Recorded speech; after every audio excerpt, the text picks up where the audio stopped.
बिस्मिल्लाहिर्रहमानिर्रहीम। और वो अल्लाह अपनी तरफ आने का रास्ता उसी को दिखाता है जो उसकी तरफ रुजू करे।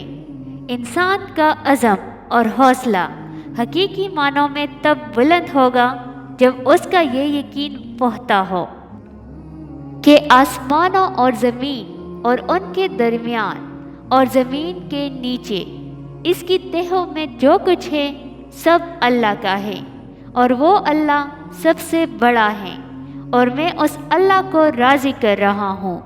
बाकी किसी की मुझे परवाह नहीं। जिसको बड़ा मकाम देना हो तो अल्लाह पहले उसे मुश्किलात से गुजारता है और ऐसी घाटियों से गुजारता है जहाँ उसको लगता है कि अब दरवाजे बंद हैं।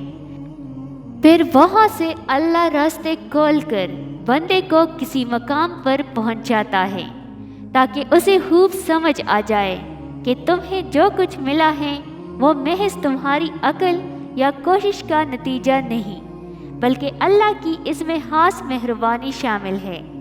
आहिस्ता आहिस्ता मगर मुसलसल चलना कामयाबी की ज़मानत है। दोस्ती और रिश्ता हमेशा ख़ानदानी लोगों के साथ करनी चाहिए क्योंकि ख़ानदानी लोगों को तकलीफ़ के वक़्त दिया हुआ पानी का गिलास भी याद रहता है जबकि बेनस्ल लोगों को दिया हुआ खून भी याद नहीं रहता। जो नसीब में है वो चल कर आएगा, जो नहीं है वो आकर भी चला जाएगा।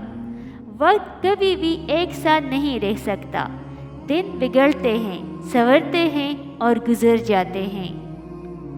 इंसान जिंदगी की जंग लड़ रहे हैं बग़ैर हथियारों के। सबसे बड़े हथियारों में से दो बड़े हथियार सब्र और नमाज हैं। ये वो हथियार हैं जिनसे आपको अल्लाह की मदद मिलती है। उसके साथ दो और हथियार भी ज़रूरी है। एक वो जो आपकी दिल में ताज़गी कायम रखे, उसका नाम ज़िक्र, और जो तुम्हें रोशनी मुहैया करे और तरक्की की राह दिखाए, उसका नाम इल्म है। गुलाब का कोई भी नाम रख लो मगर पहचान खुशबू से होती है। इंसान किसी भी रंग, रूप या ज़ात का हो मगर पहचान अखलाक से ही होती है। ख्वाजा हसन बसरी फरमाते हैं कि भेड़ बकरियाँ इंसानों से ज़्यादा बाखबर होती है क्योंकि चरवाहे की एक आवाज़ पर चरना छोड़ देती है और इंसान अपनी ख्वाहिश की खातिर अहकाम इलाही की भी परवाह नहीं करता। जब रिज़्क़ में तंगी महसूस हो तो गौर कर लिया करो कि माँ बाप के लिए दुआ करना तो नहीं छोड़ दी। मुश्किलात में घबराना नहीं चाहिए। सितारे हमेशा अंधेरे में ही चमकते हैं। माँ बाप का दिल जीत लो, कामयाब हो जाओगे, वरना सारी ज़िंदगी दुनिया जीत कर भी हार जाओगे। उम्र की ऊंचाइयों पर चलता हुआ इंसान ये बात भूल जाता है कि वो दर हकीकत जीना दर जीना 2 गज ज़मीन में उतर रहा है। एक बाप अपनी किताब में लिखता है, मेरा बेटा उस वक्त तक मेरा बेटा है जब तक उसको बीवी नहीं मिल जाती, और मेरी बेटी उस वक्त तक मेरी बेटी है जब तक मैं दुनिया से ना चला जाऊं। अल्लाह ताला ने मेरे दिल में एक बात डालकर मुझे बहुत तसल्ली दी कि वो लोग तेरे काबिल नहीं थे जिनको मैंने तुमसे दूर किया। तब मैंने जाना कि अल्लाह ताला के फैसले बेहतर होते हैं और कोई ना कोई हिकमत ज़रूर होती है उसके फैसलों में। ताल्लुक़ बरकरार रखना हो तो अच्छाई बयान करते रहो, ताल्लुक़ ख़त्म करना हो तो सच्चाई बयान कर दो। सोच की तब्दीली ज़िंदगी पर बहुत गहरे असरात मुरतब करती है। तकदीर हमेशा उन लोगों के साथ होती है जो वक्त की कदर करते हैं। गलत इरादे की कामयाबी गुनाह है और सही इरादे की नाकामी भी सवाब है।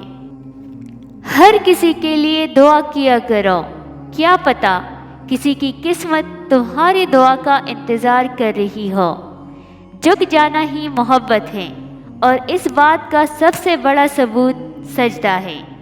जो लोग दूसरों को अपनी दुआओं में शामिल करते हैं, खुशियाँ सबसे पहले ان کے ہی دروازے پر دستک دیتی ہے۔ عزت گنوانا دولت گنوانے سے زیادہ تکلیف کا باعث ہے۔ اتنے سارے انسان چل رہے ہیں، اگر ان کی تقدیریں لکھی نہ ہوتی تو یہ نظام چل نہ پاتا، فساد ہو جاتا۔ سب کی تقدیریں لکھی ہوئی ہے، ہر کام کا ایک وقت مقرر ہے، جب وقت آ جاتا ہے تو وہ کام ہو جاتا ہے۔ اس لیے پریشان ہونا چھوڑ دے، رب سے مانگنا شروع کر دے۔ جس دن تمہیں یہ حقیقت معلوم ہو جائے گی کہ جو کام تمہاری مرضی سے نہیں ہوتے وہ تمہارے لیے کتنے بہتر ہوتے ہیں، اس دن تمہاری زندگی سے بے سکونی دور ہو جائے گی۔